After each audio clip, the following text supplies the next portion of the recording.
the air today with the first look at the excruciating 3 minutes inside a Nashville elementary school. The body cam video of 5 police officers racing toward the sound of gunshots, killing the shooter who'd killed 6 people. As we're learning more about who those little kids were, the light that they shined. New details from police on the shooter themselves, including why their parents didn't even know they had a gun, and the one-on-one interview from somebody who got messages from the shooter just moments before the attack.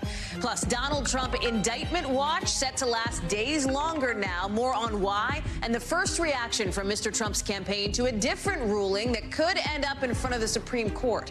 And developing late today, the man at the center of that popular true crime podcast, Serial, getting his conviction reinstated just months after he was freed. What happens now to Adnan Syed? Plus, in tonight's backstory, our reporter tells us how she found out about companies that track their employees and how workers are now fighting back. And a potential TikTok ban could be a big deal for the big deals college athletes are making. We'll hear from some of them with a lot to lose financially if the app gets shut down. In tonight's original, that's a little bit later on in the show. Hey, I'm Hallie, and right now we will take you to the Covenant School in Nashville with those disturbing and shocking body cam videos we're just getting today. They are hard to watch after a shooter opened fire and killed 3 kids and 3 adults. What they show is that this was not like Uvalde, when police took more than an hour to do something. But it also shows us how horrific it can get so quickly. You see the moment here. This is the moment when police arrive. They're moving fast to try to clear a classroom, making sure no students are still inside. Then you hear and you see this.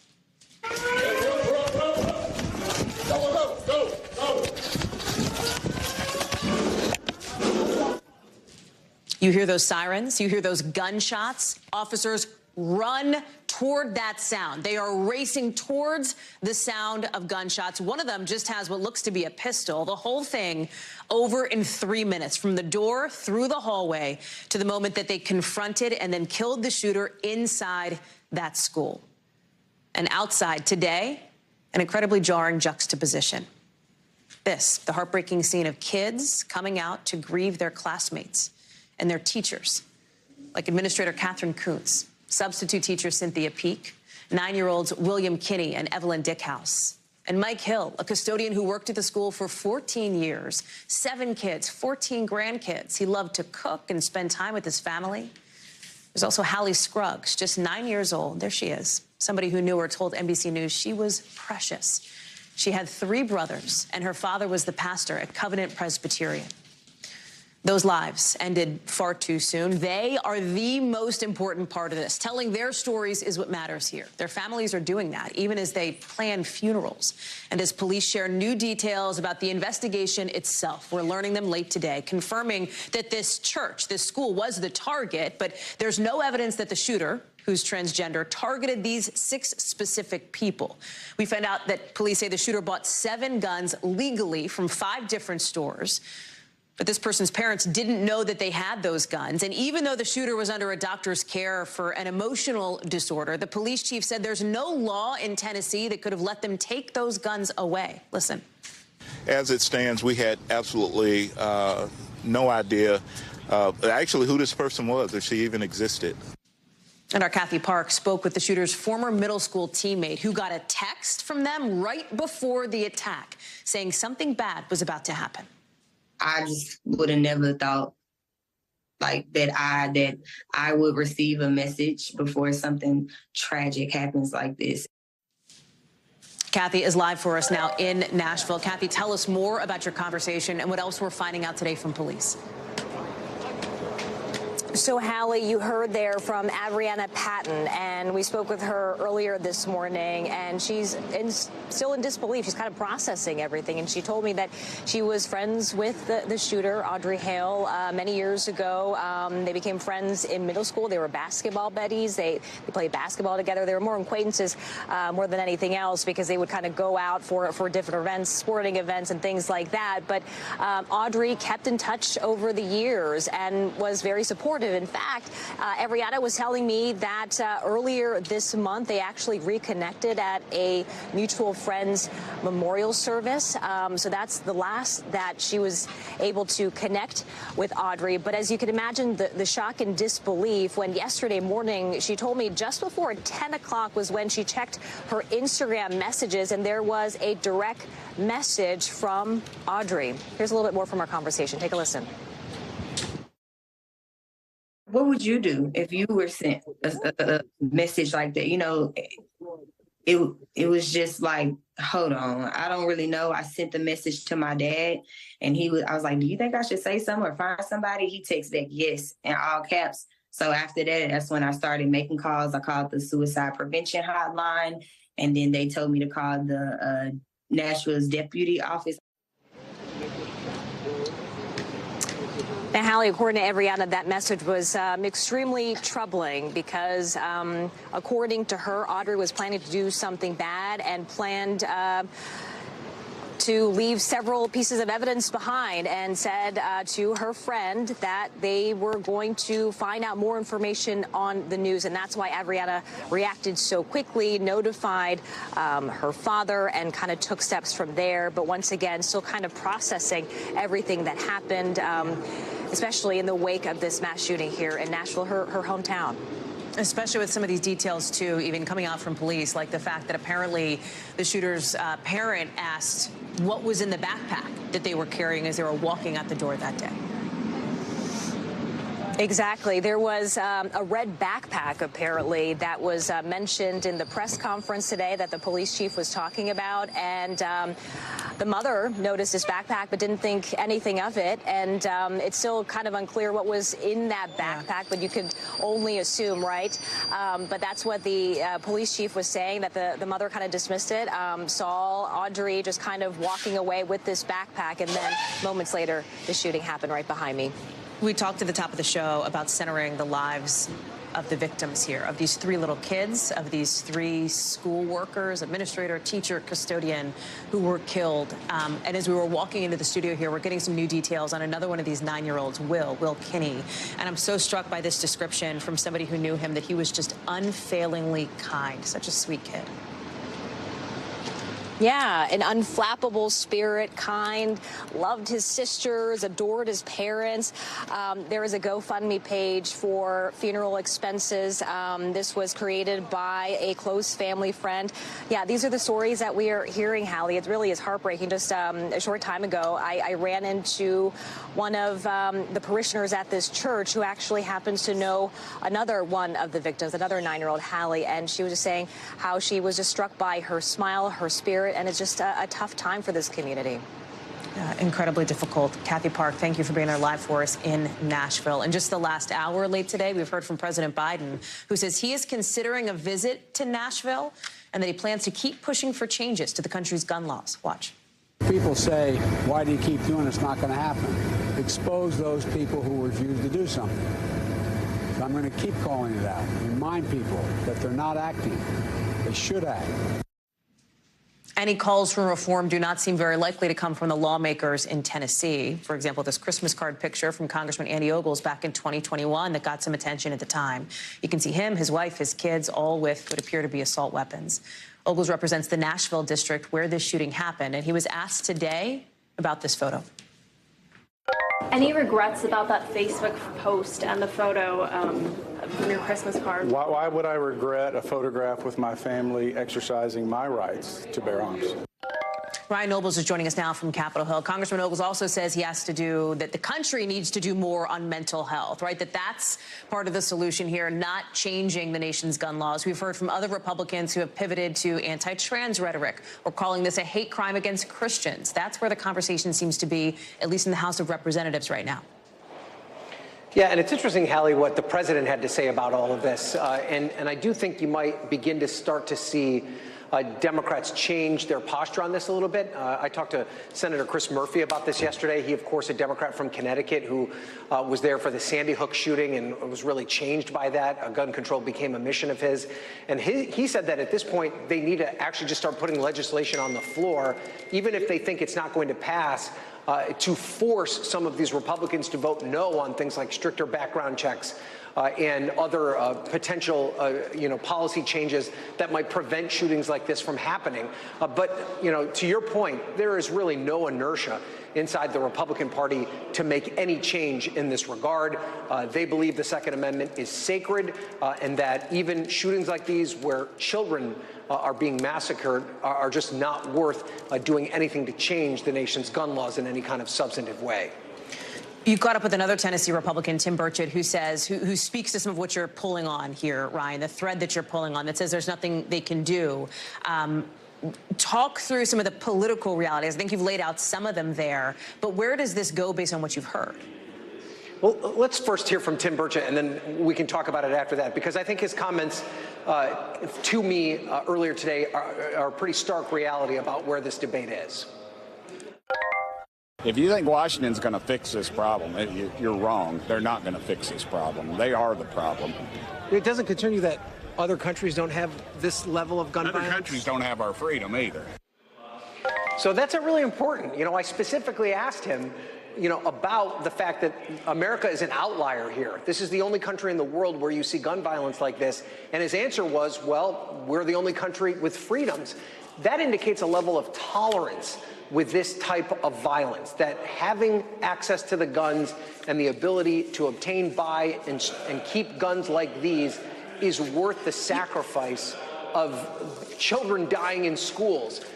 And that posture hasn't changed. I mean, Hallie, how many of these school shootings have both of us covered, and the conversation never changes? And, I think Congressman Burchett laid it out there pretty starkly. It's a freedom issue for him. I'm struck by the way that we've heard from some other Republicans who I will say are outliers, somebody like former Republican Congresswoman Liz Cheney, who talked about sort of referencing some comments made today, like referencing the idea that Republicans are pushing here for book bans, but that is not what is killing our kids in schools. Guns are. How much has that come up where you are on the Hill, that line of thinking? Yeah, well, let's point out, where is Congresswoman Cheney now? She's no longer here anymore. Also true. Rejected by Republican voters, right. Not because of this issue specifically, but, the simple fact of the matter is that Republicans in Washington do not vote for gun control, and they continue to get reelected. This calculus does not change until voters are the ones that force it to change. And you can make all the arguments you want about the gerrymandering of districts, the way that partisan politics plays in all of this. But the simple fact of the matter is, until these politicians are concerned that their electoral future is in jeopardy, they are not going to change their policy positions. And in fact, it's quite the opposite. Many of these Republicans are concerned that if they take too strict a position on gun control, that they will lose their seats. I mean, the best example is right in Buffalo, where Congressman Chris Jacobs, also a former congressman, was basically run out of office in Western New York because he pushed for background checks after that awful shooting at the supermarket there. This is just, this is a reaction to what their voters are sending them here to do. Ryan Nobles, thank you very much on Capitol Hill for us tonight. Appreciate it. We are learning tonight that any potential indictment in Manhattan against former President Trump, if it comes at all, will probably not come this week, according to 3 sources familiar with this case. A case related to alleged hush money payments to former adult film star Stormy Daniels before the 2016 election. That's because those sources say the grand jury is not expected to meet again on this for the rest of the week. It comes as we're also learning today that a federal judge is ordering former Vice President Mike Pence to testify in front of a different grand jury about a different potential crime by Mr. Trump. That's his push to overturn the legitimate results of the 2020 election. This is a subpoena that Mike Pence's legal team has been fighting. They're arguing he's protected from having to answer those questions by the Constitution. I want to bring in now NBC's Laura Jarrett, who is joining us live. And Laura, we are just hearing from former Vice President Mike Pence in an interview with Greta Van Susteren. And the key part of it is he's asked about this, and he says the requirements of our testimony going forward are a subject of our review right now. He'll have more to say about that in the days ahead. It doesn't sound like we know either way what his legal team will do, although this is something we suspect they are likely to appeal. Yeah, they could, but maybe not. So we'll have to wait and see on that. But it's interesting, you know, the judge Boasberg in D.C. issued a ruling today that is really a significant win for the special counsel team, because Jack Smith has been trying to get at the communications between Trump and Pence leading up to the election as well as after the election, Hallie. And so the ruling today essentially says all of Trump's arguments about executive privilege shielding those conversations, those don't hold any water. He rejects those. He acknowledges, however, that Pence does have a role as president of the Senate on January 6th. And because of that role, he does get some legislative immunity, but it's only really in theory. In other words, it's sort of an ephemeral win for Pence on that regard, because he says because of Trump's alleged illegality, the grand jury actually gets to hear the testimony about their conversations. And so it's an interesting ruling from this judge, but it's another notch on the belt of the special counsel, to be sure.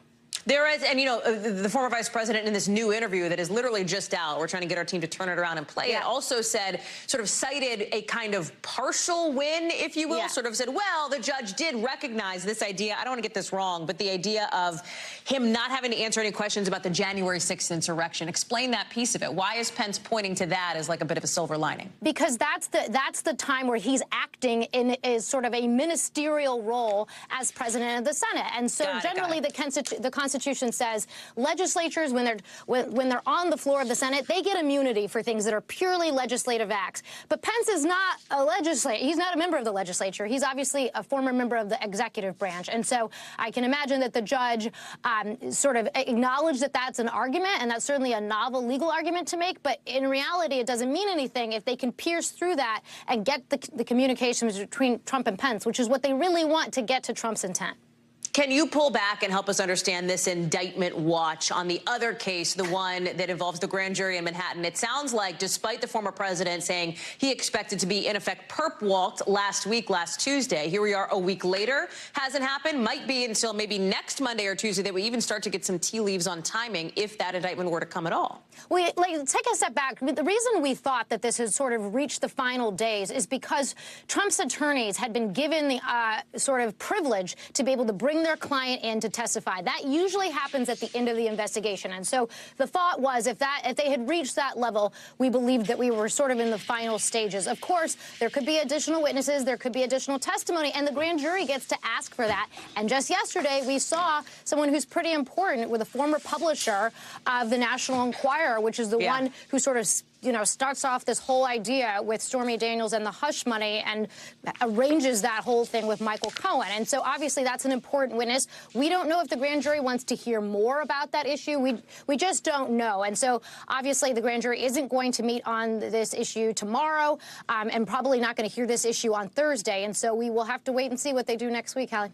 Laura Jarrett, thank you very much. To the latest now in a murder case that's been in headlines for decades, a new twist tonight with the Maryland Appeals Court reinstating the murder conviction of the guy at the center of this popular true crime podcast serial, Adnan Syed. Syed's case, of course, was made famous from this podcast. He was convicted and sentenced to life in 2000 in the death of his former high school girlfriend. In September, a judge overturned that conviction, saying prosecutors didn't turn over potentially key evidence during the trial. The victim's brother appealed that ruling, saying he didn't get enough heads up when that hearing took place. And now the court today is basically agreeing with him. They're ordering effectively a do-over. We just got a statement from the victim's family saying they're delighted the court agrees with the idea of wanting reasonable notice of this hearing. Let's bring in NBC's Justice and Intelligence correspondent Ken Delanian. It is a rather, I think, fair to say, stunning twist in this, right? In a case that already had plenty of twists. Somebody was convicted, that conviction was overturned, and now the conviction has been reinstated again. But what does it actually mean? Does it mean Adnan Syed is going back to prison or not? It does not mean that. Explain that. This is largely a procedural issue where the appeals court has ruled that the prosecutor erred by not giving the Lee family enough notice, really only 1 day's notice before this hearing was conducted, asking the judge to vacate the conviction. So what the appeals court has said is you got to go back and do this again. And the Lee family needs to be noticed and they need to be present in the courtroom. But the judge denied the Lee family's request to get standing in the case, to be a party, to actually argue in court that Syed's conviction should not be overturned. And therefore, there's really no one that's going to be asking for him to go to prison. The prosecutor says so there's no chance. So there's no chance that now that this door has cracked back open, this hearing, round two of it, could go a different way? I mean, not when the prosecutor is saying not only is this person innocent, but we have other suspects that we're investigating right now. And the judge has already agreed that the conviction should be vacated. So I can't see how it could go any other way. But the victim's family here, the Lee family, they wanted this to happen because they felt like their rights had been violated. It's a horrible situation for them. This is the person they have long believed and been told by the justice system killed their daughter and sister, and now suddenly he's being freed, and they didn't really feel like they had any say in the matter. And under Maryland law, they deserve their day in court. You see Heyman Lee's picture there. Ken Delaney, and thank you very much for that update. Appreciate it. Crews today down south are finally starting to get power lines up to the towns hit hardest by those deadly tornadoes that just annihilated whole neighborhoods, killing at least 21 people in Mississippi, 1 person in Alabama. And, you know, getting the lights back on, that would be just one step in a very long road to rebuilding. You can see some of those crews working here. After damage like what you're seeing here, this is new video. It used to be somebody's bedroom. A man posted this to Facebook saying this was his childhood, his home, and now it is gone. In Mississippi, you have about 6,000 people with no power, but one of the big Mississippi power companies says folks should start getting the lights on by tonight. That is the hope, at least. I want to bring in Maggie Vespa, who is live for us in Rolling Fork, Mississippi. Give us the situation on the ground here, Maggie, where you are now that the storm has passed. It's been several days. People are starting to clean up. They're hoping power gets back on. Hallie, right on cue, right? That's an AT&T truck rolling through. Power crews, to your point, have been out here on the ground all day long, along with tree trimming crews and arborists to basically try, to your point, to get the lights on in some of these ravaged communities. You can see, though, by the destruction in this one, it does seem like it's going to be quite some time before we get back to any sense, frankly, of normalcy. In the meantime, people, survivors are being pushed toward kind of a patchwork of shelters and hotels. We talked to one woman who's staying at a Days Inn about 30 miles away with her family, including her teenage daughter. Take a listen to what she said about how she feels about the help arriving here right now. After next week, the spotlight will be gone, and it's time to start picking up what's left. To that point, you have a hotel room through April 2nd. And after that, I'm praying, we are praying that the water be right, that the lights be on, or the gas. Yeah, so she was saying again, she's praying that by April 2nd, which, by the way, is the end of the weekend, essentially, that her home is livable. She had minimal damage. Her house wasn't destroyed, so that is possible. But for people who have those hotel vouchers, by the way, hers was paid for by the local government officials, beyond April 2nd, a lot of them, or even some time around then, don't seem to have any semblance of a long-term plan, and that is just adding to the mounting anxiety, as you can imagine, Hallie. Maggie Vespa, and we're seeing, of course, the police car rolling through behind you as well. Lots of activity there in Rolling Fork as you're live for us in Mississippi. Thanks, Maggie. Over in France, thousands of people are in the streets again tonight, day number 10 of these demonstrations since they started a couple of months ago, meaning this standoff between protesters and the French government is not going anywhere. Remember, this is all about that plan, that controversial plan to raise the retirement age in France from 62 to 64. You see it here, right? People up on structures, looks like a bus stop. They're lighting fires in the streets. The Eiffel Tower is closed today because of all of this. And the government is warning, as they describe it, that foreign radicals who are not worried about pension reform, this retirement plan change, are jumping in on the protests to, and I'm quoting here, to destroy, to injure, and to kill. You've got the government today sending out something like 13,000 police officers across France. Our NBC News team is there, too. You can see Keir Simmons right in the thick of it, right in the middle of all the chaos as somebody is getting arrested. I want to bring in Keir now. And Keir, things have somewhat settled at this point. But you're seeing these sort of split-screen moments of these protests happening in the streets and then tourists who are coming in from out of town, like having dinner a few streets away. Yeah, it's kind of amazing, Hallie. Yeah, I'm the last one left on the streets, standing in the rain, only for you, my friend. Although I am in Paris, so it's not too bad. And because you're right, you know, Paris continues. It's still the same incredible city of light, while at the same time you have these protests turning into something close to riots at times. And we were in the thick of it today, watching the police clash with protesters, fires lit of garbage, tear gas thrown. I got a mouthful of tear gas gas at one stage. It is not good. It's not good optics for France. It's been happening right across the country. It's difficult for Macron. That being said, Hallie, I think actually the protests were a little smaller today. We're hearing the sanitation workers will go back to work at least for a while. So maybe, just maybe, President Macron is beginning to get his way, and that would be stunning because he has refused to back down on these plans to raise the retirement age from 62 to 64. You say that it is calm there, and now you're kind of the last man standing. Tomorrow night, what do we think? More of the same? Do we think things will settle? No, they do say they're going to do it again in April. And by the way, this stuff has implications globally. Macron is set to go to China to meet with President Xi. Obviously, on the table will be the question over Ukraine, and yet he's got all this domestic disturbance at home. So these kind of issues do raise real questions internationally. Keep in mind how close an ally France is for the US and for President Biden. There are going to be more protests. You can't predict it, but it's possible that we are kind of beginning to see the end of it. We don't know for sure, but it's possible that will be something. Keir Simmons live for us there in Paris. Right. Keir, thank you for sticking around 11:30 at night there. Appreciate you being out there. Tonight, Mexico says it's going to help pay for medical expenses to migrants hurt in the fire that killed 39 people and hurt 29 others at a detention center, called one of the deadliest incidents ever at an immigration center like this in Mexico. You can see here what it looked like afterwards. All the ambulances, the sirens, there were firefighters there swarming the scene. The Mexican president says migrants at the center started the fire as a protest because they were worried they'd be deported. It happened at the National Immigration Institute in Ciudad Juarez as Mexico deals with overcrowding in many of its facilities in the last few years. Gabe Gutierrez is covering this and joins us now.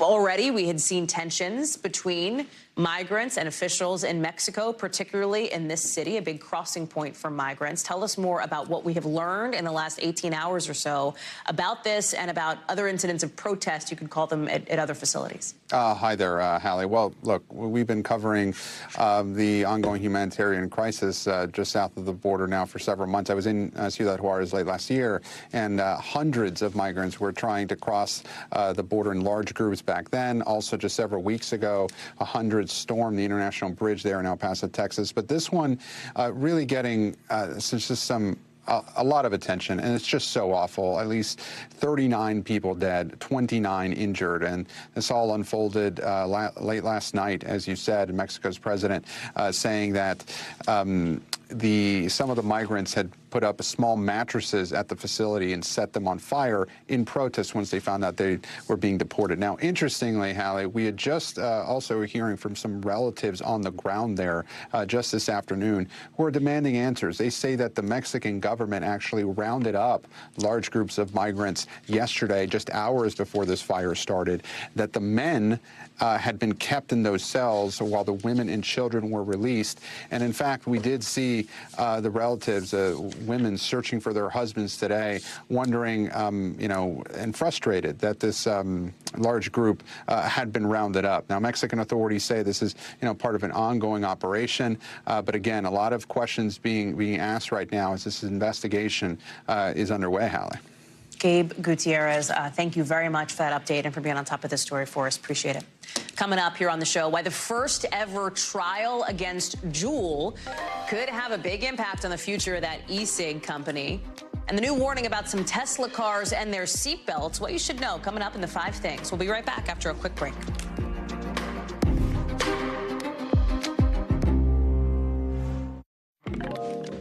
The first ever trial against Juul Labs, the company behind those popular e-cigarettes, it is starting today in Minnesota, setting up what could be the highest stakes fight yet for this company. Keep in mind, this is a company that's gone up against the federal government and others. Minnesota is looking for more than $100 million in damages after that state's attorney general, Keith Ellison, personally opened the case, saying that Juul, in his words, baited, deceived, and addicted a whole new generation of kids with their slick products, their clever ads, and attractive flavors.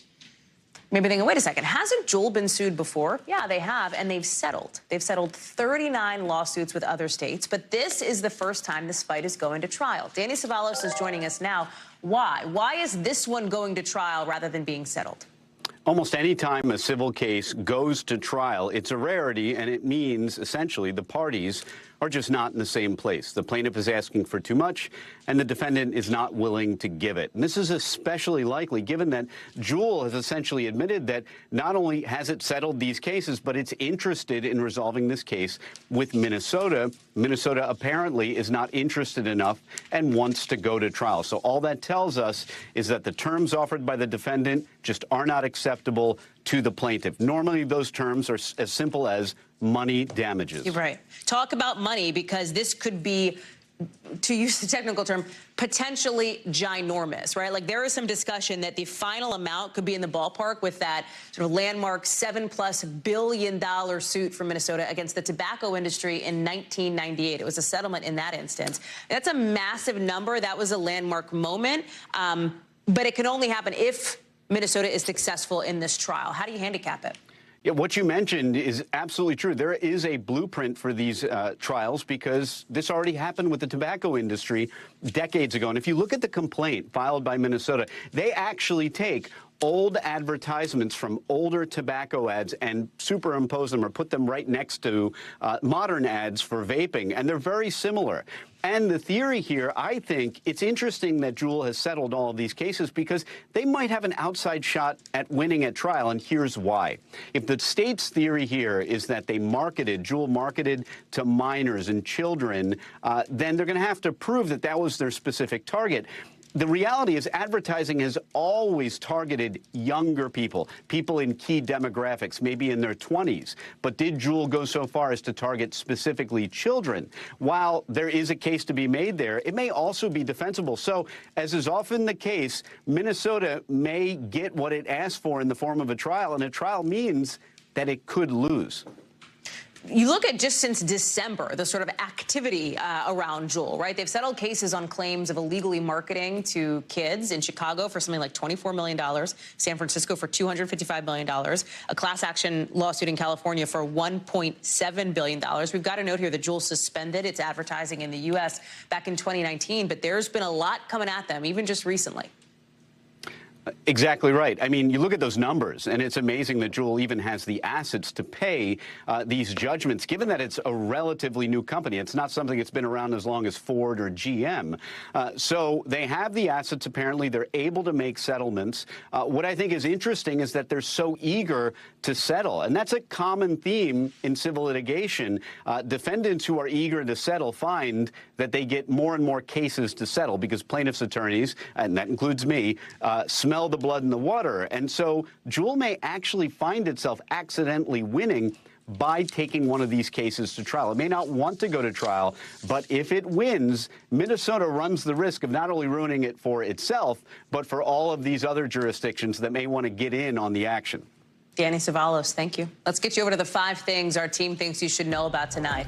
Number 1, Sam Bankman-Fried. Remember him, the now disgraced former head of that crypto company that collapsed? He's facing a new indictment tonight because the Justice Department said he had workers bribe at least one Chinese official with more than $40 million. The goal was to have trading accounts unfrozen. Remember, SBF is already facing something like a dozen charges over the collapse of his crypto exchange FTX. A spokesperson did not respond to a request for comment. Number 2, one of the world's biggest companies is breaking up. Alibaba, the Chinese e-commerce giant, is going to split up into 6 different units. It's the biggest reorg in that company's history. Number 3, it is the 6th day of Gwyneth Paltrow's ski crash trial, as I'm sure you're aware of as you've been keeping count. And today, a biomedical engineer hired by the Paltrow team testified her version of events lines up with the laws of physics. Remember, this is mostly a he said, she said trial. Both sides blame each other for their collision on a ski slope in Utah back in 2016. Number 4, the feds are looking into Tesla over potential seatbelt problems in some Model X cars. People have reported that some of those seatbelt parts can just detach if they sort of push them or if there's too much force put to them. It's the latest in a series of investigations into Tesla cars for things ranging from bad self-driving software to steering wheels that can just come off. No immediate comment from Tesla on this one. Number 5, Apple today introducing a new service, Apple Pay Later. It'll let users split purchases into 4 payments over 6 weeks. covers purchases of up to $1,000 for anything that you use for Apple Pay. Coming up here on the show, a new showdown coming up between companies and their workers over what's being called tattletale software, what it is, and how our reporter first learned about it in tonight's Backstory.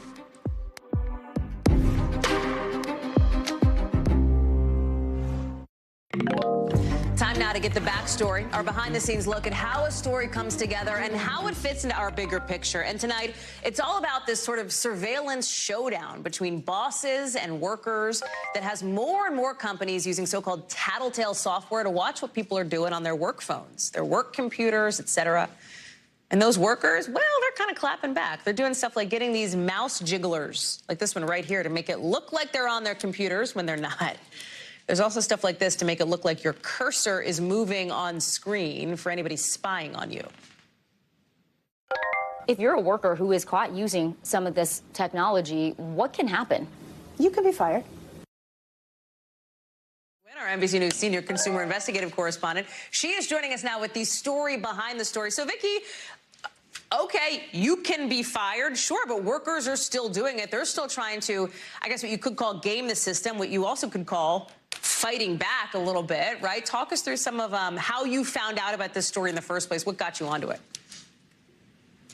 Hey, Hallie. Yeah, it's a real cat and mouse game, if you catch my drift. Here's the thing. We went to that font of content known as TikTok, Hal, and that's where people are outwardly advertising what they're doing to try to stay a step ahead of their employer. Sure, some of it's fun and games. Some of it is bare minimum Mondays. People are just like doing just what they can to kind of eke on by. That's a little like evolution of quiet quitting. Another thing people are doing is rage applying. But there are different ways that employees who are increasingly feeling the pressure of being surveilled are trying to claw back some of their independence. Now, does it work? Not so much. We talked to the head of a company called Sentry PC. They're one of the biggest players in the surveillance software game, and they say you can get away with it for a little while, but all it takes is your employer going back, looking at actually what was happening on your screen, and if they just see the cursor going back and forth, that's a surefire sign you were using something like a mouse jiggler or software that makes your cursor do that. It's not going to last too long. Vicki? The jig is up. Some days that's just what I need. 10 minutes of just moving my cursor around, you know? I don't know. Maybe that's legitimate. You also, like, what was so interesting in your reporting, too, is the way that companies are monitoring productivity, like the way that you've described they're doing it, typing, what you said, et cetera. You have covered a lot of this as our senior investigative correspondent. You've been in a workplace for many years. Did any of this surprise you? Like, especially some of the stuff about companies that are able to access, like, webcams off your work laptop? I think the extent to which workers are being surveilled, that did surprise me, Hallie. Look, I understand that employers are feeling like they're increasingly losing control of the workforce because we are working remotely, we are working hybrid. But I didn't realize the kind of technology that exists on any sort of company-issued phone, laptop, tablet. You should just assume there's some degree of surveillance. The fact that they can use your camera to look at you, to get a screenshot of your face to see, are you actually looking at the screen or are you off literally exercising while a mouse is jiggling the cursor around? I mean, it's possible. Does it mean that it's happening? Not necessarily. We talked to a professor who studies this for Harvard and Villanova, J.S. Nelson, and she said this is a turning point in our employee-employer culture where you got to figure out, are these tools that are substituting for poor management? I mean, pick up the phone, talk to your workforce, That's right. Talk to your team. See what they need to do to be productive. And on the flip side, if you're not feeling fulfilled in your job to the point where you're spending all this time figuring out ways to evade your employer, maybe it's time to have a conversation about how your skills are better used, or maybe it's time to get a new job. Vicki Nguyen, that is some solid advice there, my friend. Thank you. That's a fascinating look at how that story came together. Appreciate it. You can catch Vicki, by the way, every day right here, however you are streaming this program, on NBC News Daily, which also, by the way, airs on whatever your local NBC News station is. We love to see it.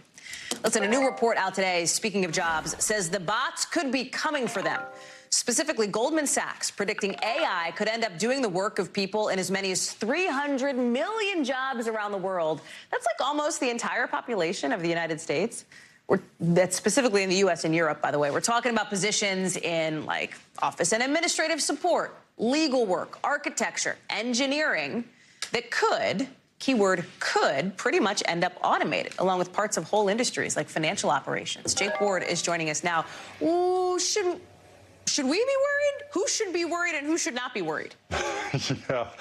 Yeah, we should be worried, Hallie. I mean, you know, you and I, right, we spot patterns and process information and communicate it for a living. That's what AI is built to do, right? So I don't think we are immune, and certainly the rest of those jobs you talked about are not. I've been speaking today, just coincidentally, to lawyers all over the place about the prospect of AI replacing or supplementing their skills. You know, that is an industry in which, you know, they think as much as half of the job of being a lawyer could be replaced by AI in some form. You know, the thing that seems to sort of remain at the very top of the, you know, the stack, the hierarchy of human expertise that perhaps is irreplaceable is the sort of the processing of information, right? The being creative with it, all that stuff. But I don't know, Hallie, that just feels like a, you know, that's a version 2, version 3.0 kind of problem, right? Is that just an iterative thing, or is there something fundamental about humans that can't be replaced? I don't know. This Goldman Sachs report definitely has me a little shook this morning, I have to say. It's not just, well, it is also the evening, so clearly you are way shook, even though you're out west in San Francisco Jake. Right. It's not just Goldman Sachs, right? The Times is reporting today that workers in white-collar jobs are feeling the pressure from AI. There's this White House report that says general disruption from it is going to have an impact on workers. There's an MIT study showing that AI tech has actually increased income inequality since the 80s. Can you help us find a silver lining? Is there one? Well, I think the silver lining is that we know, right, that there is enough money being generated by the productivity that can come out of these systems, in theory, right, according to economic models, to be able to feed and clothe and house everybody, right? We know that an extraordinary amount of value is going to be created by these systems. And for years, economists have lamented the fact that we have not been able to get added productivity out of people. Productivity has been like flatlined for years, you know, almost generations. So we know, right, that tremendous money can come out of this. Are we as a society, are we as a country built to actually spread that kind of wealth around? That part we don't know. I guess, you know, maybe the happy thing to think about here is that there are a handful of jobs that will not be affected by this, right? And those are jobs that, of course, require human physical effort, construction, the rest of it, all of that seems to be more or less unaffected by this. That's good. Of course, there's you can't AI a new road, you know, and when in my household, when we get sad about dystopian things, we always talk about going to an island and pulling coffee. Maybe we can all do that. Okay, because I guess for now, that hasn't been automated yet. Jake Ward, thank you very much. I hope you stay doing this, though, because we like it. Appreciate it. Coming up here on the show, teens in one really popular beach town are going to have to head home early this summer. We'll explain why in the local. Plus, Prince Harry taking on the Daily Mail in court and throwing some pretty big accusations against the royal family again. We'll tell you what he's saying now, coming up.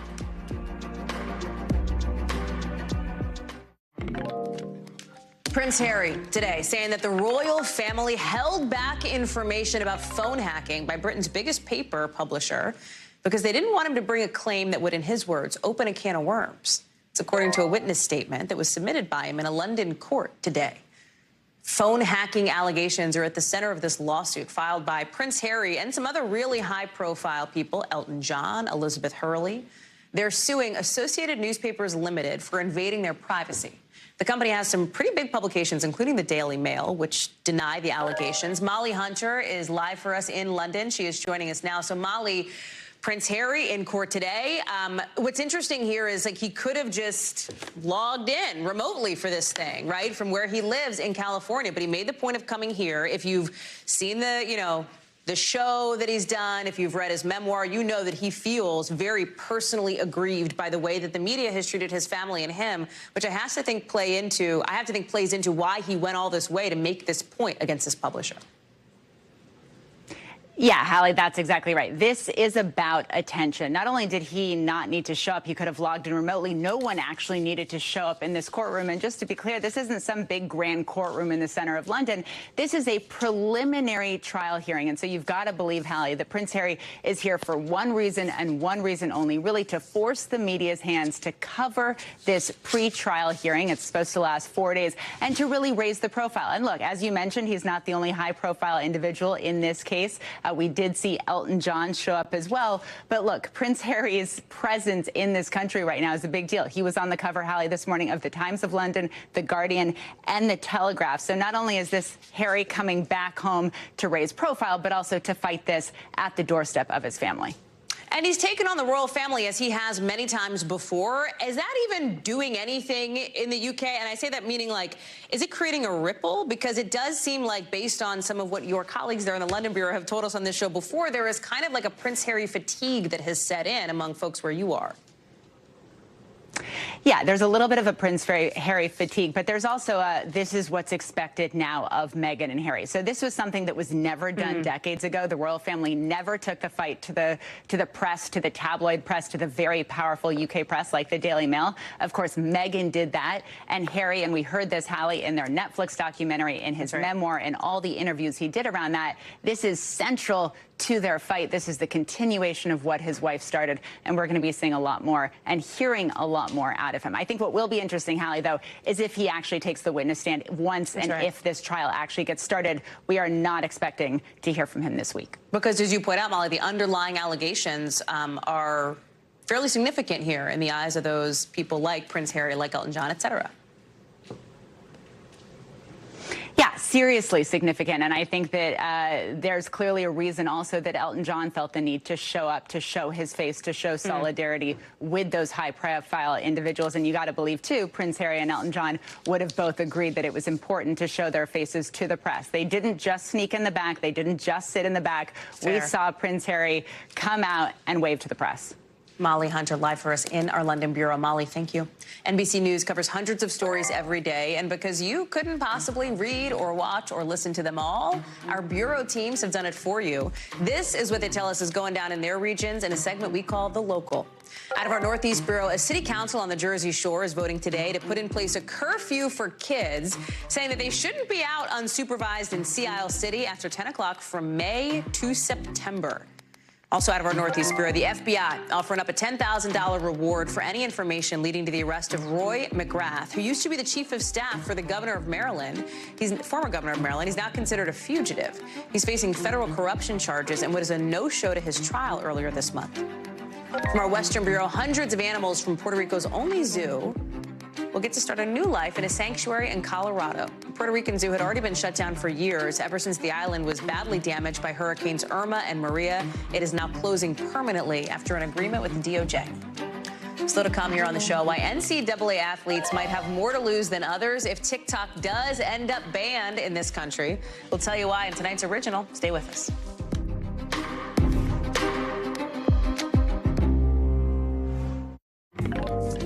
So tonight's original now with in-depth reporting on a topic we've been watching. And tonight it's a new development in the ability for college athletes to make money, an ability that was only given to them a couple years ago anyway. You've heard it called name, image, likeness, or NIL rights. And when the doors to those rights opened, a lot of athletes walked right through it, right to TikTok, where some of these NCAA athletes have made big money going viral. But if the U.S. moves forward with a TikTok ban, it's these athletes who could have a lot to lose. NBC News correspondent Sam Brock has more for us tonight. Oh my gosh. In the complex world that is name, image, and likeness. Starting with this shoot through mount, love it. Elite gymnast Leah Clapper at the University of Florida has spent years trying to get it down to a science. I feel like I have 3 full-time jobs because I'm a student, I'm an athlete, and I'm an entrepreneur. One of many college athletes learning to become a businesswoman and brand manager on the fly, Clapper has made the most of her time. Graduating summa cum laude with my bachelor's in advertising. Getting her bachelor's degree in 3 years, and now a master's in entrepreneurship, critical for navigating NIL. In summer 2021, I wanted to take advantage of new NIL opportunities, but had no idea where to begin. She's cultivated tens of thousands of followers on social media, but Clapper says her top option for promoting content by far is TikTok. Tomorrow, if TikTok goes away, what does that mean for you? That means I could lose a huge portion of my audience. Approximately half of my NIL revenue comes from TikTok. This begs the question, what's the bottom line for athletes who use platforms like TikTok to get sponsorships if the federal government does take action? Lawmakers across the aisle and President Biden have threatened to pull the plug on TikTok and its parent company, ByteDance. Has ByteDance spied on American citizens? I don't think that spying is the right way to describe it. TikTok has more than 150 million users domestically, with concerns centered around both privacy and national security. But Michael McMahon with the University of New Hampshire Law School says athletes might have a legal case to make about a possible ban infringing upon a protected form of free speech. Some may see TikTok as their primary way of delivering content, and for them, a ban would be at a minimum disruptive and maybe cost them some real money. Speaking of big bucks, it's different for every athlete.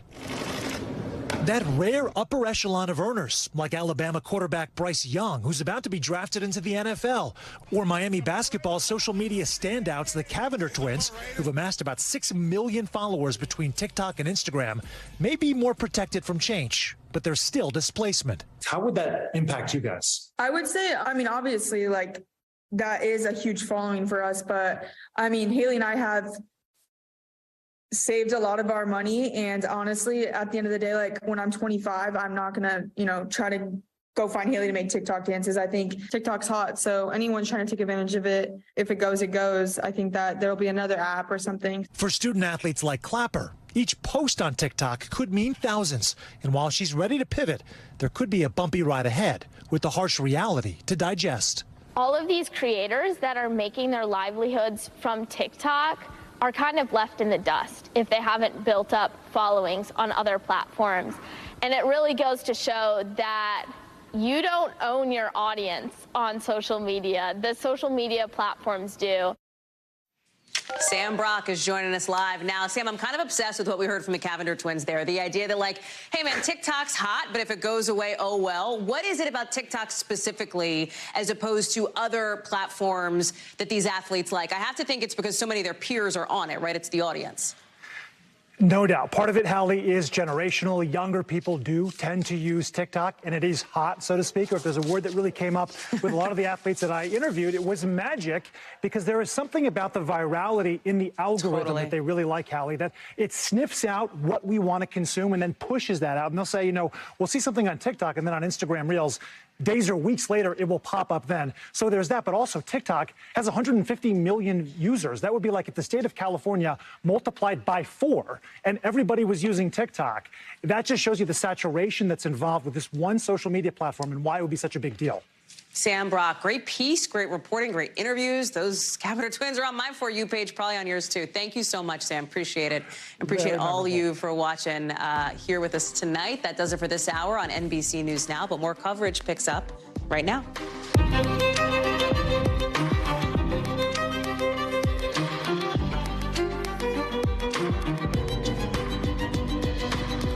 We're coming on the air tonight with the first look at the excruciating 3 minutes inside a Nashville elementary school.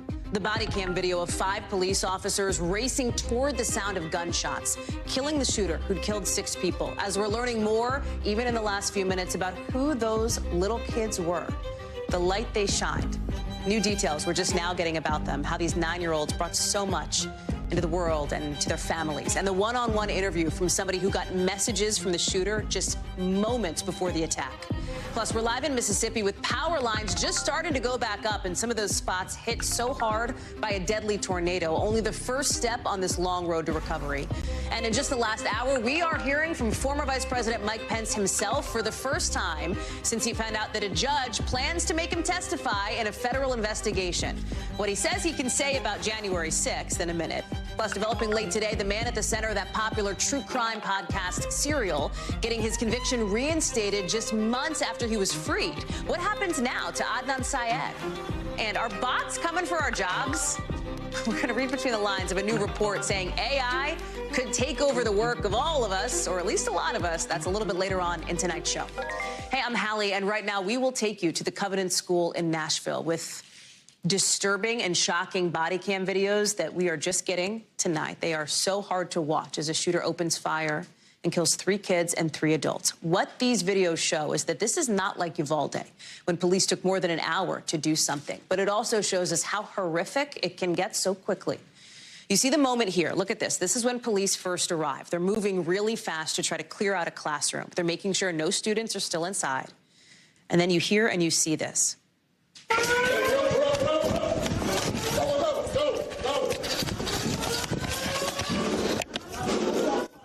That's the sound of the alarms going off. That's the sound of them shouting, go, go, go, as they race toward the sound of the gunshots you heard.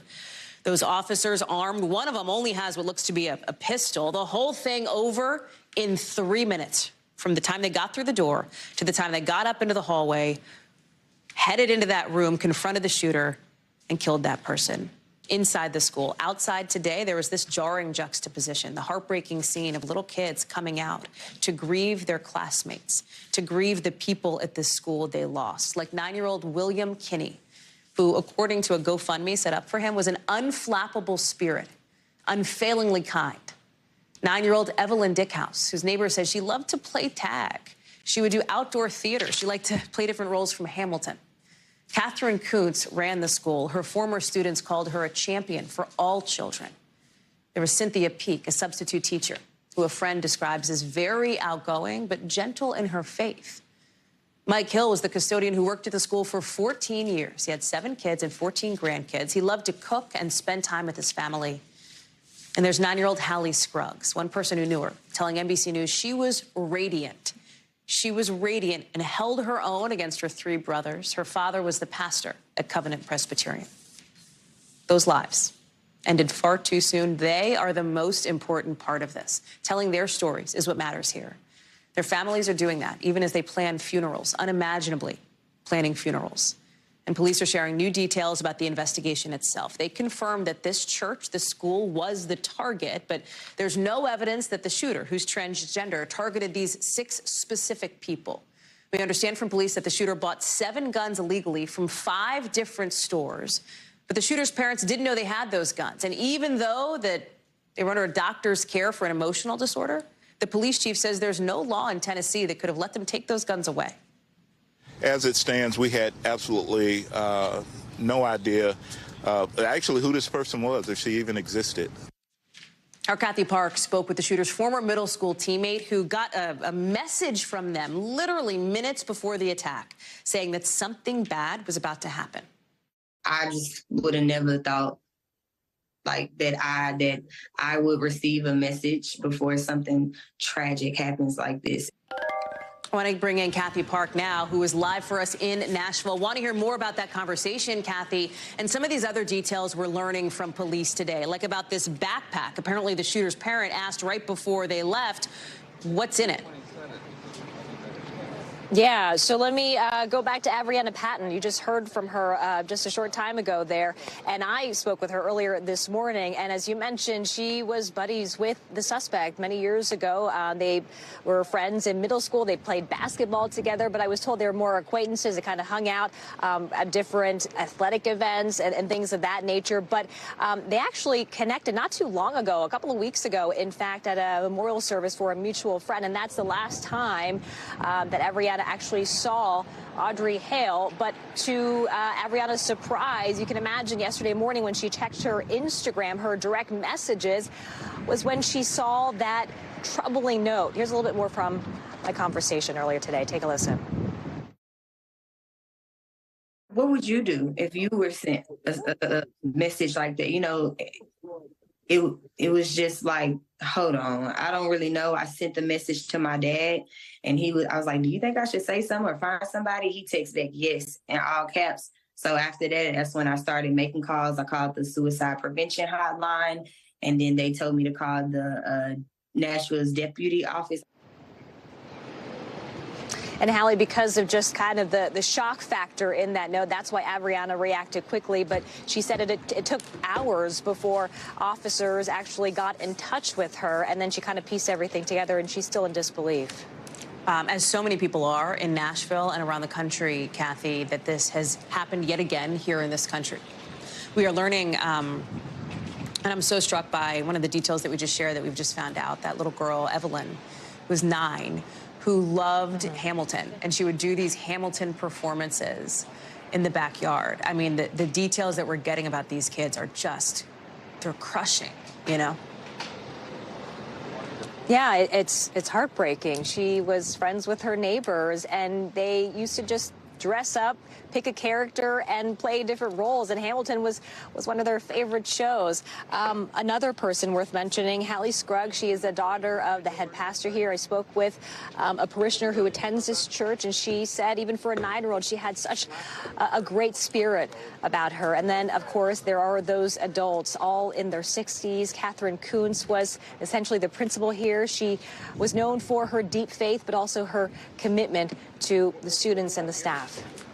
Kathy Park, thank you for sharing those stories of these victims. I know you'll be on the ground as we continue to share their stories and learn more about them in the days to come. Appreciate it.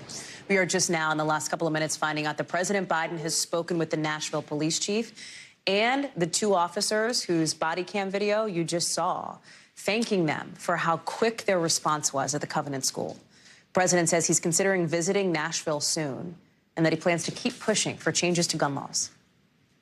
People say, why do you keep doing it? It's not going to happen. Expose those people who refuse to do something. So I'm going to keep calling it out. Remind people that they're not acting. They should act. That, of course, pushes up against the political reality here in Washington at the Capitol, not too far from where I'm sitting, where Republicans, including one from Tennessee, are being crystal clear on what they think Congress can do. We're not going to fix it.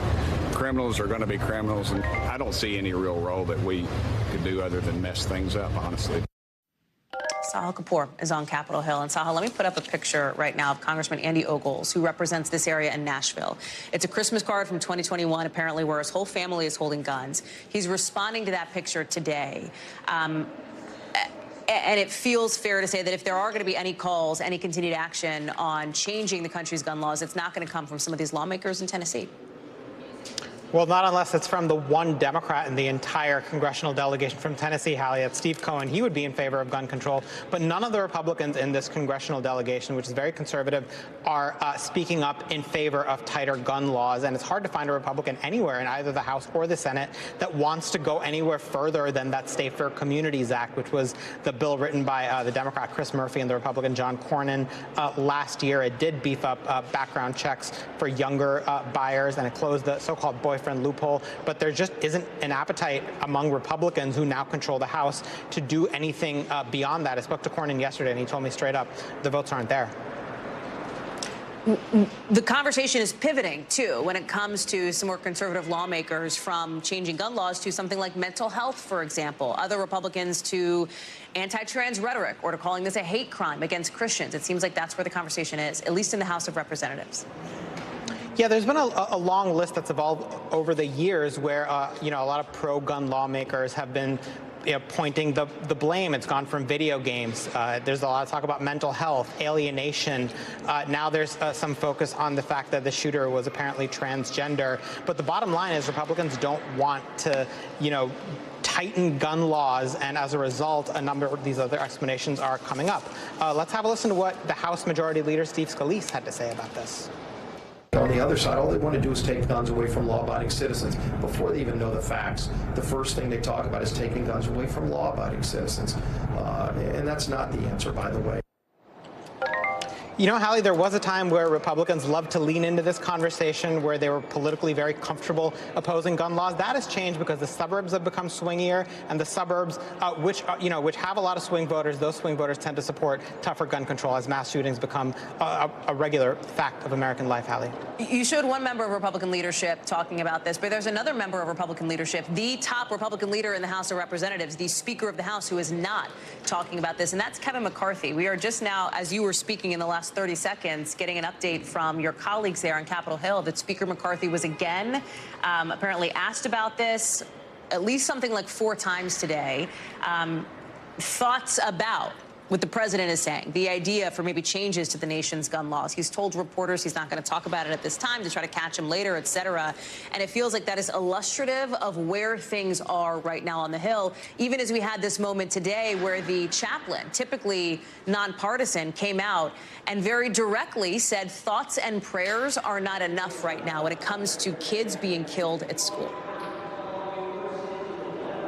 It is indicative, Hallie. It is something that McCarthy said when there was a major mass shooting in his home state of California, which is just to wait and get the facts. Senator John Thune, who is the minority whip standing in for Minority Leader Mitch McConnell, leading the Republican conference, said today that it would be premature to discuss any gun regulations. Effectively, what this does is that it buys time until, this slips somewhat off the national radar, and the conversation that a number of these lawmakers don't want to have goes away. Their base is full of very strongly pro-gun voters, and they don't want to offend those voters. And that's one of the reasons that this conversation ends up, sticking where it is. Sahil Kapoor, thank you. We are learning tonight that any potential indictment in Manhattan against former President Trump, if it comes at all, is probably not going to come this week, according to 3 sources familiar with this case. A case related to alleged hush money payments to former adult film star Stormy Daniels before the 2016 election. Those sources say the grand jury is not expected to meet again on this case for the rest of the week. That comes as we're also learning a federal judge is ordering former Vice President Mike Pence to testify in front of a different grand jury about a different potential crime by Mr. Trump, his push to overturn the legitimate results of the 2020 election. Pence's legal team has been fighting the subpoena, and now tonight, for the first time since this ruling, we are hearing from the former vice president himself in an interview with Greta Van Susteren that has just dropped over on Newsmax. He says he's obviously opposes the subpoena, but that he's happy about one small victory that he thinks the judge gave him. Listen to this. I'm pleased that the court accepted our argument and recognized that the Constitution's provision about speech and debate does apply to the vice president.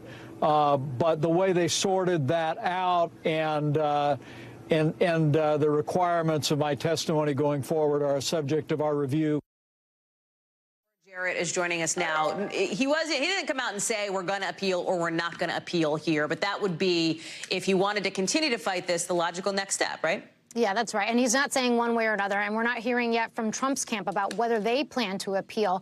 Obviously, they may decide that they want to go this alone, Hallie, because they were trying to fight the subpoena on different grounds. They had said their communications with the former vice president were protected by executive privilege, and so that Pence shouldn't be able to testify at all. Pence hadn't made that argument. He had made a different argument, invoking this idea of the speech or debate clause. Given his role on January 6th as president of the Senate, he said he should be immunized from talking about anything leading up to January 6th, his discussions with Trump. The judge did not buy that, instead saying, and I quote, the illegality and sort of the conversations with the former president where that could be invoked by the special counsel's office, any illegality on Trump's part allows that stuff to come in. So the short story is Pence will have to go before the grand jury unless, of course, he managed to get the Court of Appeals to agree with him. But what is that, as you framed it, Laura, I think smartly right, this is a win for the special counsel, although Pence does get this kind of partial victory here. But, like, what's the point then, right? If he's not, what is so critical for the special counsel to find out if Pence doesn't have to answer questions specifically about the insurrection itself? Explain why it matters that he has to speak at all if he ends up doing that. Well, you can imagine a scenario, right? There were a lot of conversations leading up to January 6th that actually Pence writes about in his memoir and in a Wall Street Journal article where he describes an Oval Office meeting where this whole idea of him being able to block the certification of the election, this happened on January 4th. He has to testify about that. That's key for the special counsel when they're trying to understand Trump's intent and his efforts to block the election results. Laura, Jarrett, thank you for being all over this, as always. Appreciate it. Sure. Today, crews down south are starting to restore power to towns hit hardest by those tornadoes that killed at least 22 people. Right now, you got more than 5,000 people with the lights out in Mississippi. Getting the lights back on, as they're hoping to do soon, is only the first step in a very long road to rebuilding for families there. The storm, look at this, leaving behind damage like this. That was somebody's bedroom. This guy posted a video to Facebook saying this was his childhood, and it's just gone now. I want to bring in Maggie Vespa in Rolling Fork, Mississippi. And after tornadoes like these devastate, annihilate entire communities, Maggie, people have to then do the mental labor of thinking about how do we even start to pick up the pieces and rebuild here? How do they rebuild, and how long will, the picture of what that's going to look like even take shape? Like, how long until they have a plan, basically, is what they want to know. They're sitting in this painful limbo of destruction. Like, you can see people looking at this house back there. We've been seeing people just kind of wandering throughout town, telling us, what used to be there, what used to be near their own home. We talked to one woman who's kind of in that limbo. At least she has somewhere to stay. She has a hotel voucher given to her by local officials, but she's just not confident this help is going to last. Take a listen.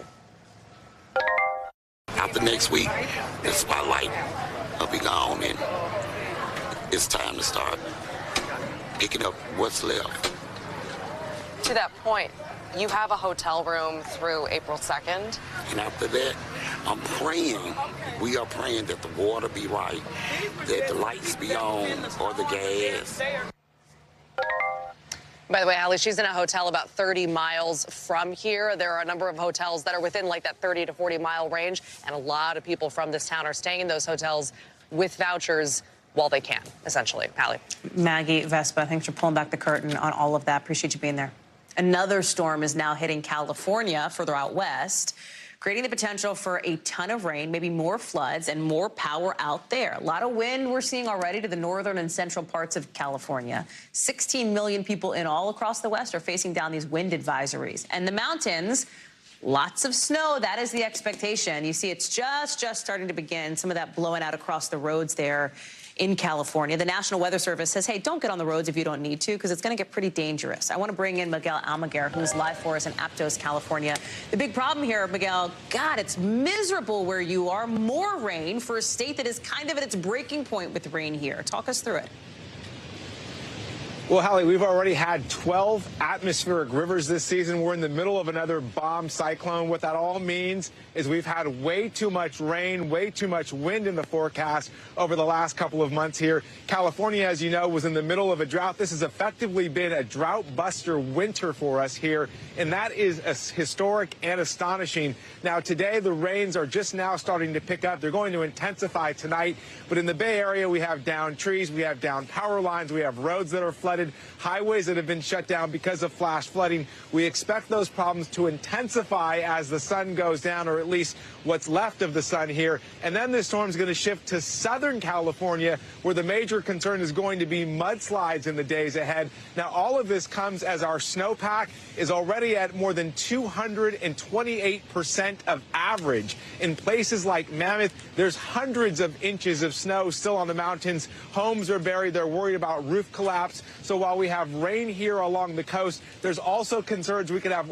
water spouts in this area. And even those rare tornadoes like we saw last week in Los Angeles, we're bracing for all of that still in the forecast over the next 24 hours, Hallie. Miguel Almaguer, live for us there in Aptos, up in Northern California, south of San Francisco. Miguel, thank you so much. Stay dry if you can. To the latest twist now in a murder case that has been in the headlines for decades, and a shocker coming from an appeals court in Maryland. You know the case of Adnan Syed? It was made famous by the Serial podcast, that true crime podcast. Syed was convicted and sentenced to life in 2000 in the death of his former high school girlfriend, Heyman Lee. But in September, a judge overturned his conviction, saying the prosecutors didn't turn over potentially key evidence during the trial. Heyman Lee's brother appealed that ruling, saying he didn't get a heads up or enough of a heads up for when that hearing happened. And now this appeals court basically agrees with him. Partly, they're ordering a do-over. We're just getting a new statement from Heyman Lee's family as well, saying they're delighted the court agrees with her brother, who wanted to have reasonable notice of this. Let's bring in NBC News Justice and Intelligence correspondent Ken Delaney in. And, like, people know this case because Serial was such a big podcast, obviously led to this conviction being vacated. Yes. So Adnan Syed goes out free. This was back in the fall. That was huge news when it happened. We covered it here on the show. Yeah. Now, tonight, we're learning, wait, that conviction has been reinstated because of this sort of technical procedural issue. Does this mean he's going back to prison or no? It does not appear so. Now, we have a new statement from Adnan Syed's lawyer. Tell us, Today's please. show What is it? Obtained this statement. And Erica J. Souter is saying they disagree with the ruling, obviously. Okay. They plan to appeal it to the Maryland Supreme Court. But also this line, there's no basis for re-traumatizing Adnan by returning him to the status of a convicted felon. For the time being, Adnan remains a free man. So they're not foreclosing the possibility. I've talked to legal analysts who say, I don't see any way he They're not foreclosing the possibility of him maybe going back to prison. Right. But legal experts you've talked to said it's probably unlikely. Because the prosecutor says he's innocent. The judge has already vacated the conviction. Now this appeals court has reinstated the conviction and sentence, but there's no one who is asking for him to go back to prison. The only person with the status to do that is the prosecutor, and they're not going to do that. So unless there's some universe where the judge orders him back, what's most likely to happen is they have this hearing again. They give the family notice. The family can come and have their day in court. they vacate the conviction. What does the family do with that day in court, in other words? I mean, are there victims impact statements that will be delivered? Exactly right. They get to talk. Now, they asked the judge to become a party in the case and actually argue as a matter of law that the conviction should not be overturned, and the appeals court rather denied them that opportunity. So they only have a sort of opportunity to speak publicly and have their voices heard, but it's the prosecutor who gets to pursue the interests of justice. Part of the reason why this case has made so many headlines is because of Serial, right? I mean, if this podcast hadn't featured Adnan Syed's case, would we be hearing about this? No, but Serial set off a cascade of further investigations, right? There was another podcast. There were ultimately, you know, the Innocence Project of Baltimore took this on, and there was new evidence, and now the prosecutors are saying they have other suspects that they are investigating and that they believe Adnan Syed is innocent. So that new statement from Syed's representatives basically saying, hey, we're going to continue to fight this. Do we know when that next fight will be, when the next court date is yet? That it hasn't been scheduled. And what's interesting to me is, do they appeal it to the Supreme Court, or do they let another hearing take place in the lower court? We'll have to see. Ken Delaney, thank you very much for that update. Appreciate it. Coming up here on the show, big trouble for Juul today, with the company facing its first ever trial. Potential trouble, how the e-cig maker is responding to accusations they targeted kids. Plus, Honda recalling hundreds of thousands of really popular cars, maybe even one you drive. What you should know if you have one, that's in the 5 Things next.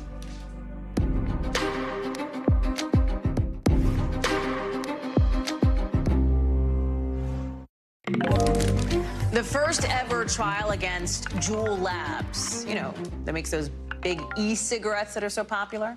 It's starting today in Minnesota, setting up what could be the highest stakes fight so far for this company. Minnesota wants something like $100 million in damages, with accusations that Juul improperly targeted kids. The state's attorney general, Keith Ellison, personally opened the case, saying that Juul, in his words, baited, deceived, and addicted a whole new generation of kids with their slick products, clever ads, and attractive flavors. Juul has criticized the trial, saying it's depriving Minnesotans of settlement money, and that effective interventions to address underage use of all tobacco products in Minnesota, including vapor, depends not on headline-driven trials, but on evidence-based policies, programs, and enforcement. Danny Savalos is joining us now. Why? Why is this one going to trial rather than being settled? Almost any time a civil case goes to trial, it's a rarity, and it means essentially the parties are just not in the same place. The plaintiff is asking for too much, and the defendant is not willing to give it. And this is especially likely given that Juul has essentially admitted that not only has it settled these cases, but it's interested in resolving this case with Minnesota. Minnesota apparently is not interested enough and wants to go to trial. So all that tells us is that the terms offered by the defendant just are not acceptable to the plaintiff. Normally, those terms are as simple as money damages. You're right. Talk about money, because this could be, to use the technical term, potentially ginormous, right? Like, there is some discussion that the final amount could be in the ballpark with that sort of landmark $7+ billion suit from Minnesota against the tobacco industry in 1998. It was a settlement in that instance. That's a massive number. That was a landmark moment. But it can only happen if Minnesota is successful in this trial. How do you handicap it? Yeah, what you mentioned is absolutely true. There is a blueprint for these trials, because this already happened with the tobacco industry decades ago. And if you look at the complaint filed by Minnesota, they actually take old advertisements from older tobacco ads and superimpose them or put them right next to modern ads for vaping. And they're very similar. And the theory here, I think it's interesting that Juul has settled all of these cases, because they might have an outside shot at winning at trial. And here's why. If the state's theory here is that Juul marketed to minors and children, then they're going to have to prove that that was their specific target. The reality is advertising has always targeted younger people, people in key demographics, maybe in their 20s. But did Juul go so far as to target specifically children? While there is a case to be made there, it may also be defensible. So, as is often the case, Minnesota may get what it asked for in the form of a trial, and a trial means that it could lose. You look at just since December, the sort of activity around Juul, right? They've settled cases on claims of illegally marketing to kids in Chicago for something like $24 million, San Francisco for $255 million, a class action lawsuit in California for $1.7 billion. We've got a note here that Juul suspended its advertising in the U.S.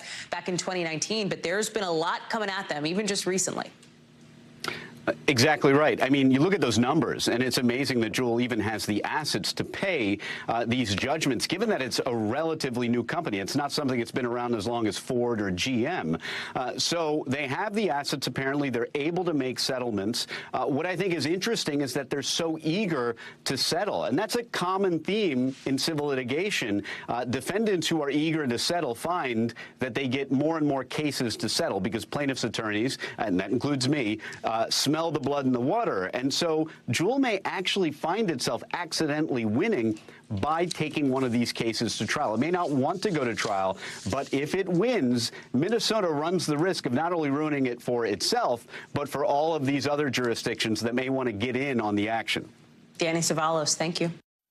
Let's get you over to the 5 things our team thinks you should know about tonight. Number 1, Sam Bankman-Fried, the disgraced co-founder of FTX, is facing a new indictment tonight for bribery. That's what the Justice Department says, that he had workers bribe at least one Chinese official with more than $40 million to have trading accounts unfrozen.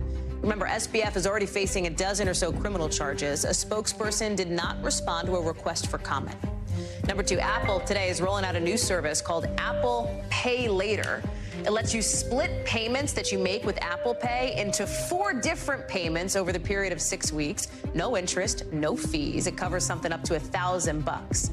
Number 3, it's the 6th day of Gwyneth Paltrow's ski crash trial, and today the jury heard from a biomedical engineer hired by the Paltrow team who testified that her version of events lines up with the laws of physics. Some demos there. Remember, this is mainly a he said, she said trial. Both sides blame each other for the collision at a Utah resort back a few years ago. Number 4, Honda is recalling more than 330,000 cars with a problem with its side mirrors. Investigators say that there are heating pads in the mirrors that kind of get messed up that could cause the glass to fall out. Honda dealers say they're going to replace the mirrors for free. Number 5, a company in Australia is resurrecting the woolly mammoth as a meatball.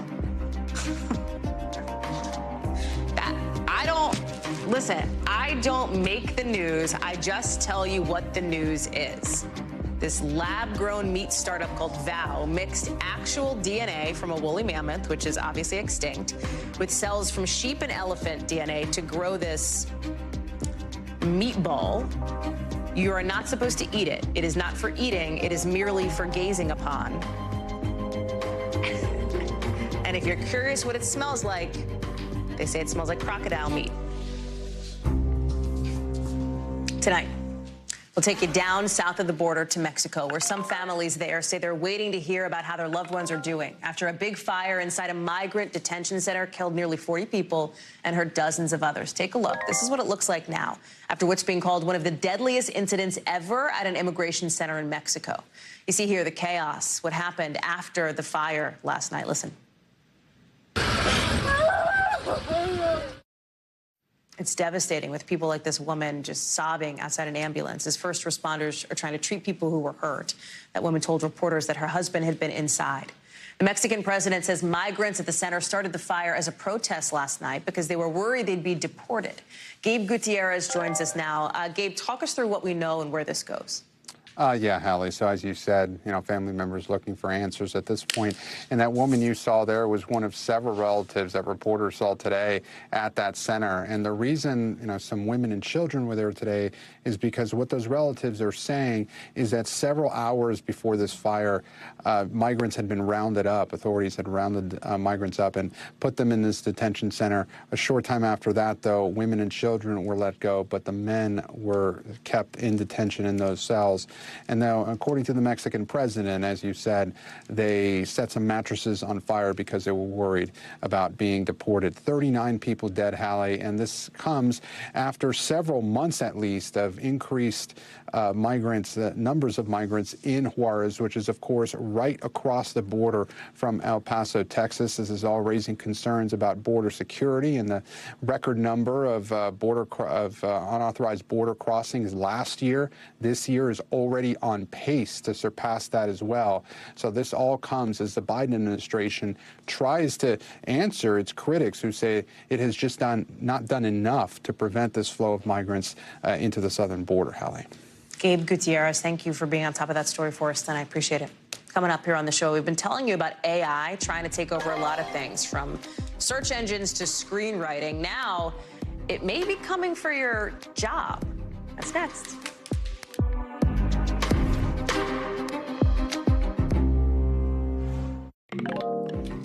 Time now to get the backstory, our behind-the-scenes look at how a story comes together and how it fits into our bigger picture. And tonight, it's all about this sort of surveillance showdown between bosses and workers that has more and more companies using what people call tattletale software to watch what you're doing on your work phones, your work computers, your work tablets. And these workers are kind of clapping back. They're doing stuff like getting this little mouse jiggler. Looks like this to make it look like you're on your computer, even if you're not. There's also stuff to make it look like your cursor is moving across the screen. Listen. If you're a worker who is caught using some of this technology, what can happen? You can be fired. NBC News senior consumer investigative correspondent is joining us now with the story behind the story. So, Vicki, okay, you can be fired, sure, but workers are still doing it. They're still trying to, I guess what you could call game the system, what you also could call fighting back a little bit, right? Talk us through some of how you found out about this story in the first place. What got you onto it?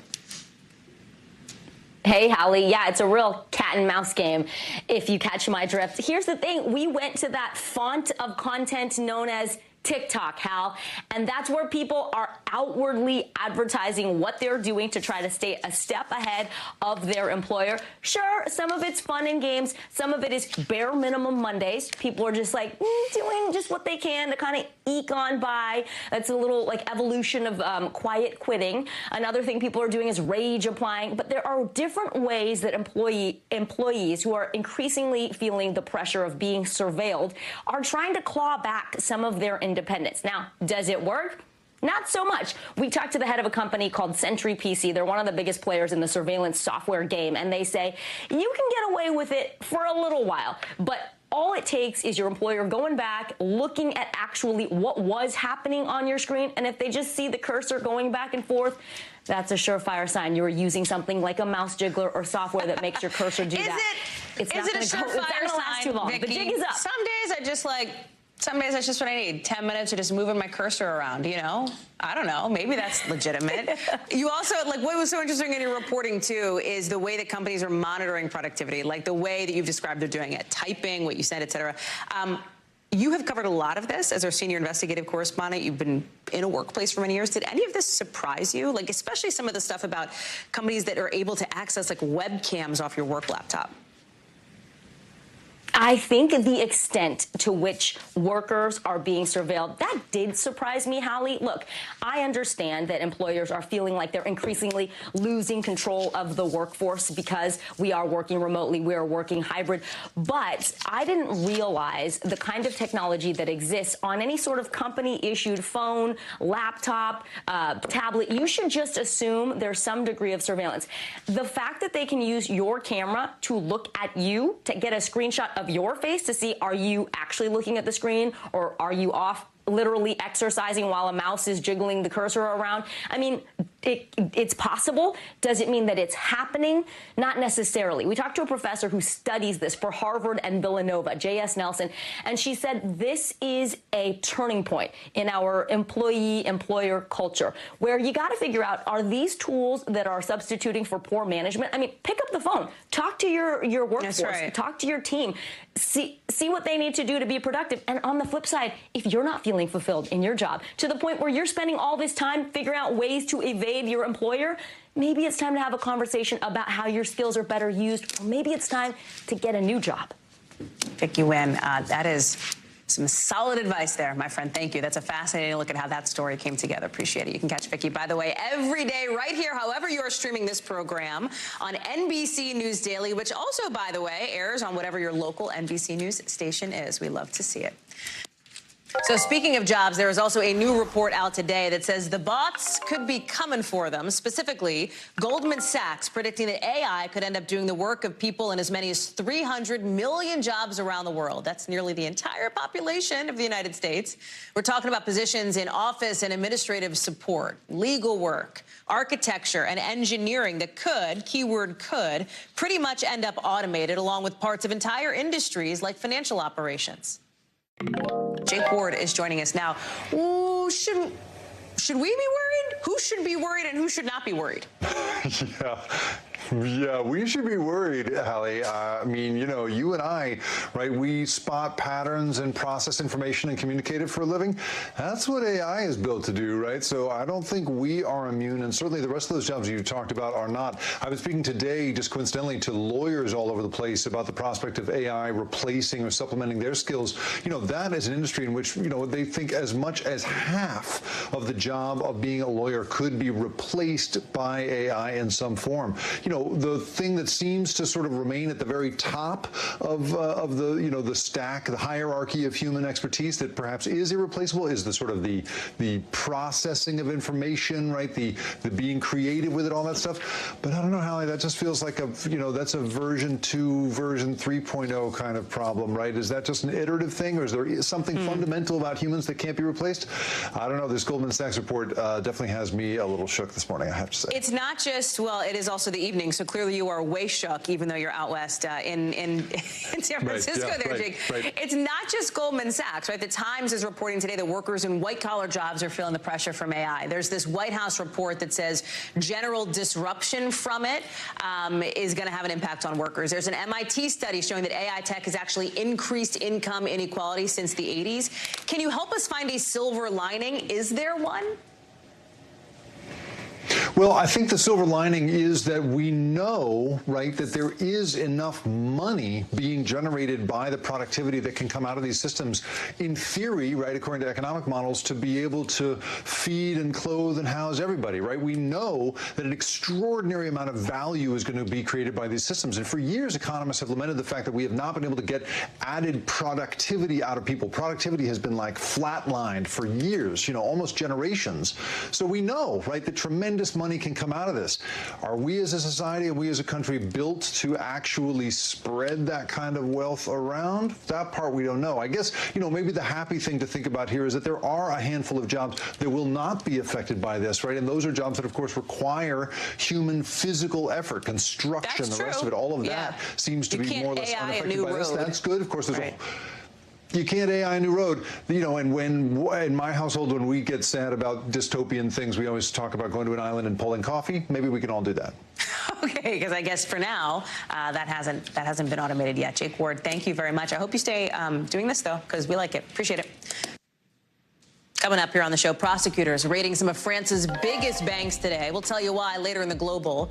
Plus, what Prince Harry is saying about his family this evening as part of a big court case over his privacy. Stay with us.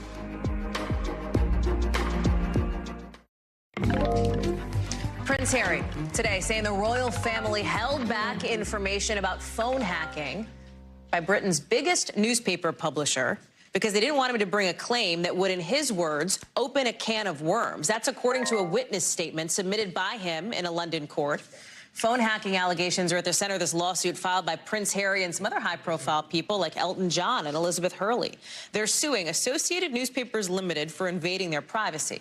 The company has some pretty big publications, including the Daily Mail, which denies the allegations. Molly Hunter is live for us in London. She is joining us now. So, Molly, Prince Harry in court today. What's interesting here is, like, he could have just logged in remotely for this thing, right, from where he lives in California. But he made the point of coming here. If you've seen the, you know, the show that he's done, if you've read his memoir, you know that he feels very personally aggrieved by the way that the media has treated his family and him, which I have to think plays into why he went all this way to make this point against his publisher. Yeah, Hallie, that's exactly right. This is about attention. Not only did he not need to show up, he could have logged in remotely. No one actually needed to show up in this courtroom. And just to be clear, this isn't some big grand courtroom in the center of London. This is a preliminary trial hearing. And so you've got to believe, Hallie, that Prince Harry is here for one reason and one reason only, really to force the media's hands to cover this pre-trial hearing. It's supposed to last 4 days and to really raise the profile. And look, as you mentioned, he's not the only high-profile individual in this case.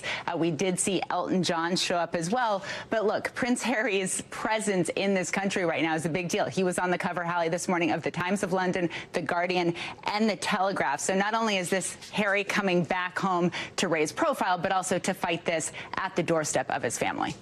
And he's taken on the royal family as he has many times before. Is that even doing anything in the UK? And I say that meaning, like, is it creating a ripple? Because it does seem like, based on some of what your colleagues there in the London Bureau have told us on this show before, there is kind of like a Prince Harry fatigue that has set in among folks where you are.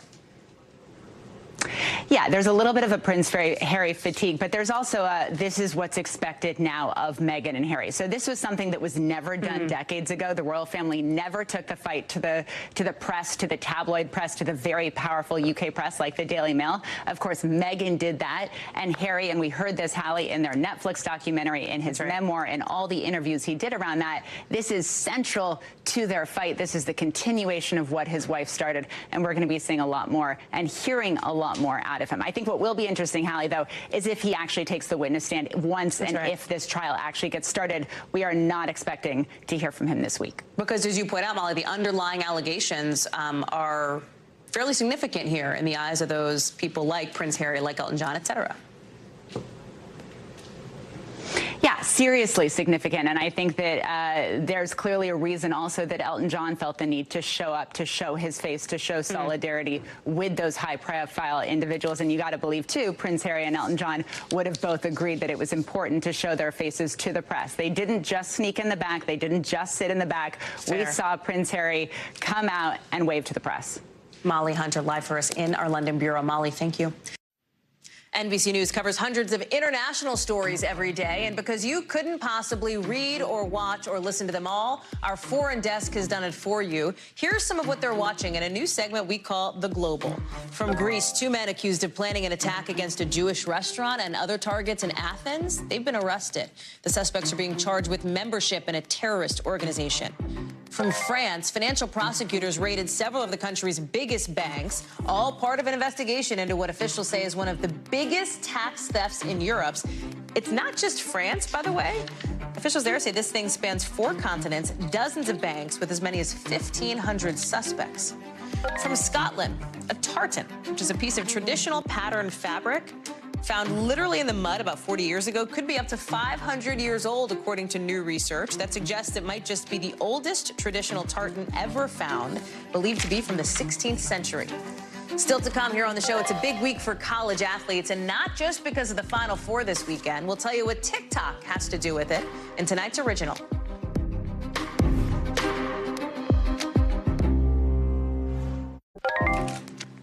So tonight's original now with in-depth reporting on a topic we've been watching. And tonight we're looking ahead not just to the Final Four this weekend, but to a big deal House hearing tomorrow about the ability of college athletes, like those basketball players, to make money off their brands. And what happens if that ability goes poof? If the U.S. ends up banning one of the platforms most often used by those athletes. There's this development of the ability to make that money in the first place. That was only allowed a couple of years ago. You've heard it called name, image, likeness, or NIL rights. And when the doors opened, a lot of those athletes walked through it right to TikTok, where some of them have gone viral, meaning big money. But if the U.S. moves forward with a TikTok ban, those athletes could have a lot to lose. NBC News correspondent Sam Brock has more.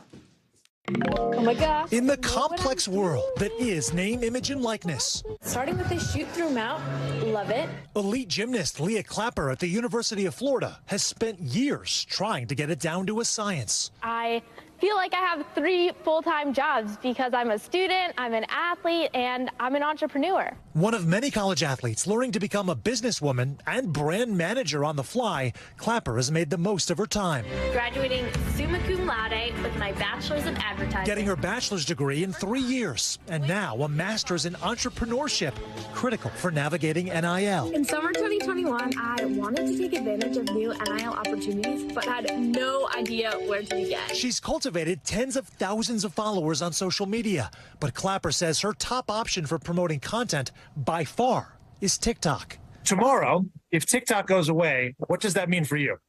That means I could lose a huge portion of my audience. Approximately half of my NIL revenue comes from TikTok. This begs the question, what's the bottom line for athletes who use platforms like TikTok to get sponsorships if the federal government does take action?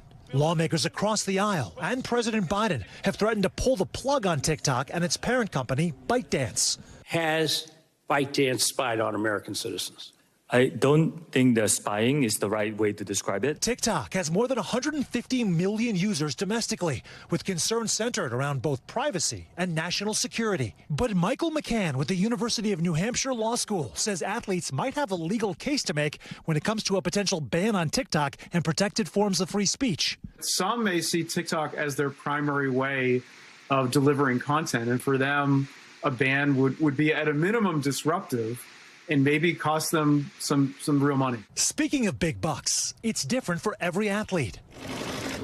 That rare upper echelon of earners, like Alabama quarterback Bryce Young, who's about to be drafted into the NFL, or Miami basketball social media standouts, the Cavender twins, who've amassed about 6 million followers between TikTok and Instagram, may be more protected from change, but there's still displacement. How would that impact you guys? I would say, obviously, that is a huge following for us, but Hallie and I have saved a lot of our money, and honestly, at the end of the day, when I'm 25, I'm not gonna, try to go find Hallie to make TikTok dances. I think TikTok's hot, so anyone's trying to take advantage of it. If it goes, it goes. I think that there'll be another app or something. For student athletes like Clapper, each post on TikTok could mean thousands, and while she's ready to pivot, there could be a bumpy ride ahead with the harsh reality to digest.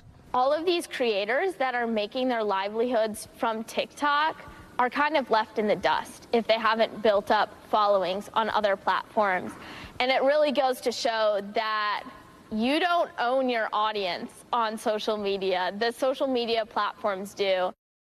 It's a great point. Sam Brock is joining us now. I'm so fascinated by this dynamic, Sam, and about something that you referenced with somebody in that piece, the idea of legal action, right? Could they sue if TikTok does end up banned? And by the way, that's not a done deal. I'm in Washington. That is certainly far from a lock here. But how does that play out legally if that were to happen? It is. If you read the tea leaves right now, Hallie, there's no question that both members of Congress and the president are certainly considering taking this kind of action. And, will past be prologue? Because during the Trump administration, he did try to ban TikTok. Right. It didn't work. It was thrown out in court. The influencers and the company itself sued. Here's what a federal judge said, quote, Hallie, there was a failure to adequately consider an obvious and reasonable alternative for banning TikTok. He called it arbitrary and capricious. Fast forward a few years now, have things changed with the mound of data that we now have from TikTok and the fact that there were congressional hearings and that the CEO of the company testified before Congress? Is that considered making their case? Were the federal government here to ban TikTok? And then we'll see what the ramifications might be legally. It is super interesting. Sam Brock, thank you so much for those interviews and for bringing that to us. And as the twins said there, right, TikTok's hot for now, but who knows when we're all 5 years from now, what's going to be up. Sam Brock, thank you. Appreciate you. That does it for this hour. Thank you. Lots of news tonight. I'm sure there will be plenty more tomorrow as well. Same time, same place. We look forward to seeing you there right here on NBC News Now. Top story picks up right now.